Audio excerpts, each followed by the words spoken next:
Well, elsewhere in the region, China has deployed scores of naval vessels across East Asian waters in its largest ever maritime show of force as a diplomatic spat with Japan over Taiwan thickens.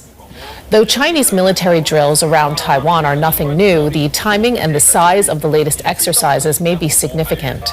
They come in the wake of comments made by Japanese Prime Minister Sanae Takaichi implying the possibility of armed intervention in the Taiwan Strait. Her comments have drawn criticism at home and abroad.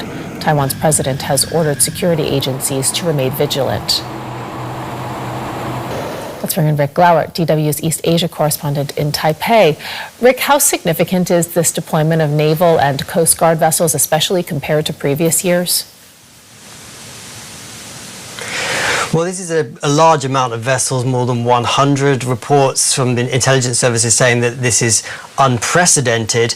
A similar maneuvers like this last year, almost exactly a year ago, took place, to the east of Taiwan in those waters, but it didn't spread as far. This time it's from as far north as Korea and Japan all the way down to the South China Sea and the Philippines. And everyone's on alert because last year, after all these ships gathered, there was also some no-fly zones imposed by China, and it became quite a big exercise from the Chinese military. There's been a growing diplomatic crisis between China and Japan, meantime, over comments that the new Japanese Prime Minister made on Taiwan. Just walk us through what's at play here.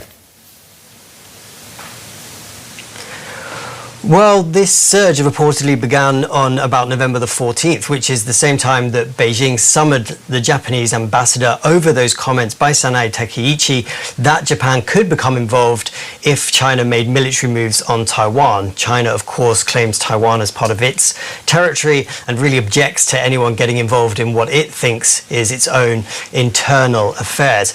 And China's really been doing all of its different maneuvers, all of its different toolkit of punishing Taiwan, punishing Japan, of making Japan aware of how unhappy it is.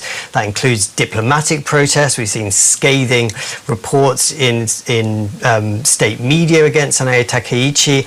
We've seen diplomatic protests, economic coercion, threatening exports and imports. And we've also seen kind of military maneuvers, particularly around the Senkaku Islands, which are claimed by both Japan and China. And this time, obviously, it's significant that these maneuvers do go as far north as Japan and Korea.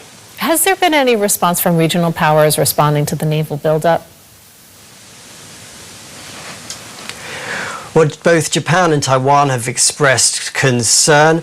Obviously, there's concerns that this amount of activity could easily cause kind of a mistake, some kind of clash. And also, Taiwan has flagged in the past that when China does these sort of maneuvers, it's called denying access. It's kind of effectively showing how it could create a blockade or prevent other people coming to Taiwan's aid. And Taiwan has said in the past that this could easily become the real thing. It could be a precursor to that kind of action. Taiwan's presidential office today urged Taiwan to remain calm and also called on China to act like a global superpower and to have restraint. At the same time, Japan has said it's been monitoring this with great attention and has said that China has indeed been stepping up its military activity around Japan. DW's Rick Glauert in Taipei. Thank you.